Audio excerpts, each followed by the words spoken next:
নমস্কার বন্ধুরা। ভিডিও শুরু করার আগে আপনাদের কাছ থেকে কিন্তু আমি একটা অফকোর্স একটা জিনিস চাইবো, সেটা হবে কিন্তু লাইক আর শেয়ার আর সাবস্ক্রাইব। কেন কি লাইক শেয়ার আর সাবস্ক্রাইব কিন্তু কোনো ইউটিউবারকে, আমার মতন ছোট ইউটিউবার বা বড় ইউটিউবার, এদের সবাইকে কিন্তু মোটিভেট করে। আপনাদের এই লাইক, আপনাদের এই শেয়ার আর আপনাদের সাবস্ক্রাইব, অ্যাটলিস্ট লাইকটা করে দিন আর সাবস্ক্রাইবটাও করেই দেবেন। কেন কি এই দুটো জিনিস কিন্তু একটা ইউটিউবারকে কিন্তু গ্রো করতে হেল্প করে, আর গ্রো করার চেয়েও বড় কথা কিন্তু মোটিভেশন দেয়, তাকি যেন ওরা আরও এমনি কন্টেন্ট কিন্তু আপনাদের সামনে আনতে পারে। তো আজকের দিনের সব থেকে বড় খবর বন্ধুরা, যে জসপ্রীত বুমরা কে নিয়ে হবে। জসপ্রীত বুমরা আমরা জানি যে অস্ট্রেলিয়ান ট্যুরে কিন্তু খুবই ভালো মানের কিন্তু ক্রিকেট খেলেছিলেন, দারুণ বোলিং করেছিলেন। আর প্রত্যেকটা অস্ট্রেলিয়ান প্লেয়ার্সরা কিন্তু ওই কারেন্ট টিমে যারা কিন্তু বর্ডার গাভাস্কার ট্রফি জিতলো, তারা কিন্তু খুবই ভয়ে ছিল। আর যেই আসে সামনে তার উইকেট নিয়ে নিচ্ছিল জসপ্রীত বুমরা। আর বুমরা কিন্তু ওই সিরিজটা কিন্তু এন্ড করে কিন্তু প্লেয়ার অফ দ্য সিরিজ হন জসপ্রীত বুমরা। আর ওনাকে ছাড়া যদি আর কাউকে দেওয়া হতো তাহলে কিন্তু এটা খুব বড় কন্ট্রোভার্সি হয়ে হতো। আর এটা কিন্তু অস্ট্রেলিয়াও মানে দ্যাট বুমরা কিন্তু গ্রেট গ্রেট মডার্ন গ্রেটসের মধ্যে কিন্তু বুমরাও পড়ে যাচ্ছে। আর তাই জন্যে কিন্তু ওনাকে প্লেয়ার অফ দ্য সিরিজ দেওয়া হয়েছিল।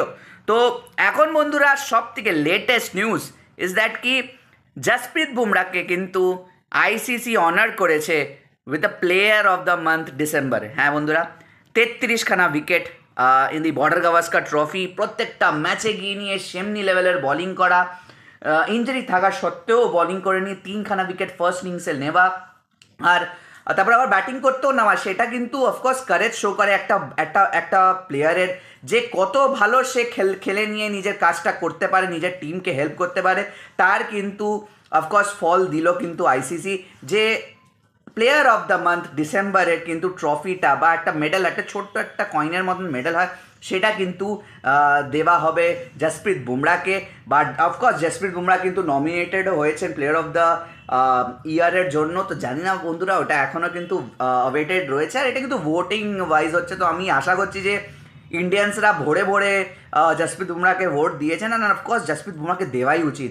যেই লেভেলের উনি বোলিং করেছেন টোয়েন্টি ওয়ার্ল্ড কাপে, তারপরে যতগুলো সিরিজ খেলেছে ইন্ডিয়া, সেখানে অস্ট্রেলিয়ান ট্যুরে গিয়ে একমাত্র লোন ওয়ারিয়ার যে লড়ে গেল পুরো অস্ট্রেলিয়ান টিমের সঙ্গে, তাকে কিন্তু অবশ্যই কিন্তু আইসিসির তরফ থেকে প্লেয়ার অফ দ্য ইয়ার অ্যাওয়ার্ডটা দেওয়া উচিত এই জসপ্রীত বুমরাকে।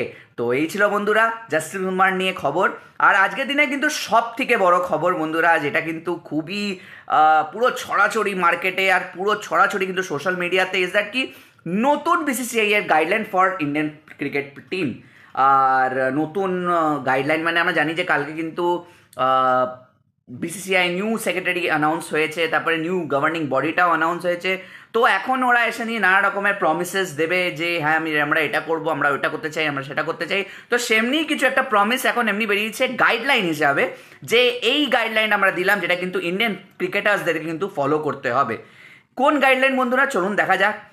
4খানা গাইডলাইন আছে বন্ধুরা। 4খানা গাইডলাইনের মধ্যে কিন্তু সব থেকে প্রথম গাইডলাইনটা হবে কিন্তু কোনো কোনো প্লেয়ারের যদি কোনো ওয়াইফ থাকে বা ফ্যামিলি থাকে, তাদেরকে নিয়ে কিন্তু পুরো ট্যুরে নিয়ে যাওয়া যাবে না, বিদেশে কোনো ট্যুরে নিয়ে যাওয়া যাবে না। বিদেশ হোক, হোম সিরিজ হোক, হোম সিরিজে কেউ তো নিয়ে যায় না, বিদেশেই নিয়ে যায় ঘোরার জন্য, সবাই নিয়ে যায়, তাকে যেন ফ্যামিলি আর ওয়াইফ যেন ঘুরতে পারে। তো সেই জন্য এইটার জন্যও এখন বিসিসিআই এখন বলে দিয়েছে যে পুরো ফ্যামিলি বা ওয়াইফ অ্যালাউড হবে না এন্টায়ার ট্যুরে। এন্টায়ার ট্যুর মানে যদি 45 দিনের যদি কোনো ট্যুর হয়, টেস্টের জন্যই 45 দিন চাই, 2টো টেস্ট খেললো, 3টে ওয়ানডে খেললো, 5টা টি20 খেললো, বা 3টে 4টে টেস্ট খেললো, 1টা 2টো 3টে ওয়ানডে খেললো, তো তার জন্য কিন্তু অ্যাটলিস্ট 45 to 50 ডেজ লাগবে। তো এই 50 ডেজের মধ্যে পুরো 50 ডেজ কিন্তু কোনো প্লেয়ার নিজের ফ্যামিলি মেম্বারকে রাখতে পারবে না নিজের সাথে।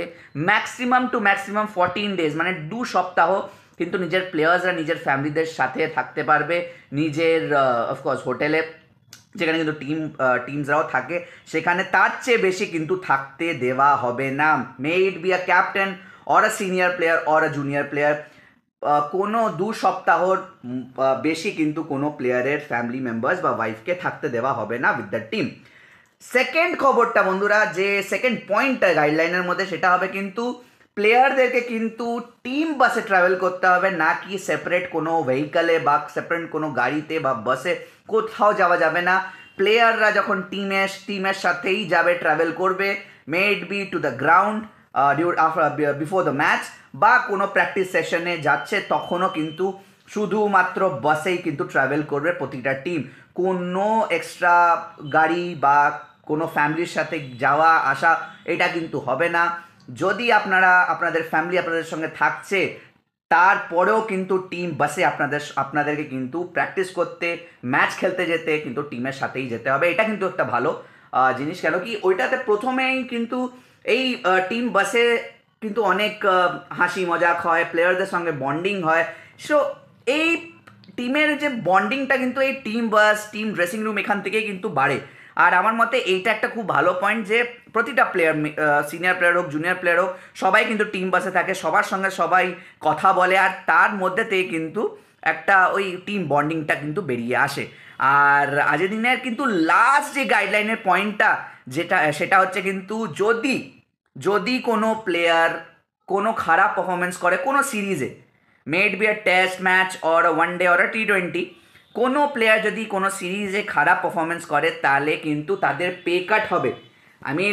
এটা কিন্তু আমরা কর্পোরেটে আমরা শুনেছিলাম, যারা চাকরিজীবীরা আছে তারা এটা খুব ভালো করে এটা কিন্তু রিলেট করতে পারবে যে কোনো খারাপ কাজ করলে, কোনো মাস ভালো না কাজ করলে কিন্তু পে কাট করে দেওয়া হয়, বা কোনো মাসে খুব ভালো কাজ করলে কিন্তু ইনসেন্টিভের বা বোনাসের উপরে কিন্তু দেওয়া হয় এমপ্লয়িজদেরকে। সেমনি কিন্তু এখানে কিন্তু বিসিসিআই আনতে চলেছে যে খারাপ পারফরমেন্স করলে কিন্তু পে কাট হবে কোনো সিরিজে, অ্যান্ড অফকোর্স ভালো পারফরমেন্স করলে কিন্তু অ্যাপ্রেজালও দেওয়া হবে, অ্যাপ্রেজাল হোক বা বোনাস অ্যাডঅনস হলো সেগুলো কিন্তু দেওয়া হবে।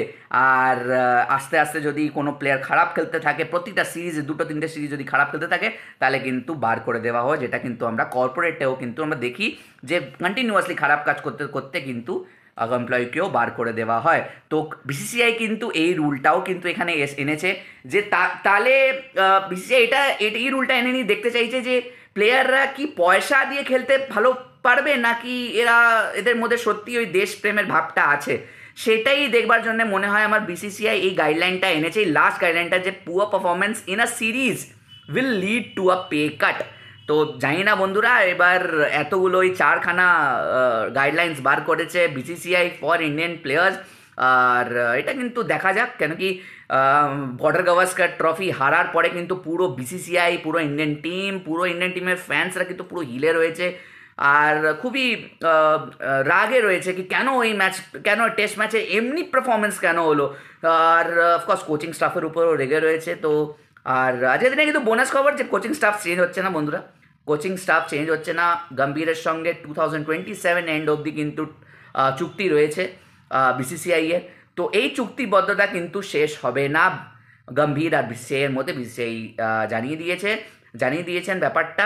তো এই বিসিসিআই এর এই নিউ গাইডলাইন যে ইন্ডিয়ান প্লেয়ারদের জন্য বেরিয়েছে, সেটা আপনাদের কেমন লাগলো, যে এর মধ্যে আর কিছু চেঞ্জেস করতে পারতো কি না, বা এইগুলো বাড়াবাড়ি হয়ে গেছে, কি এইগুলো দেওয়া উচিত ছিল না? আপনাদের কি মনে হচ্ছে বন্ধুরা? কমেন্ট সেকশনে আপনারা অবশ্যই জানাবেন বন্ধুরা। আর এই ছিল বন্ধুরা আজকের ভিডিওটা।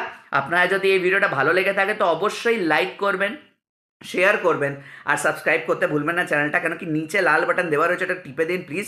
আর বেল নোটিফিকেশন বাটনটা কিন্তু তার পাশেই রয়েছে, ওটা কিন্তু অলে করে দিন।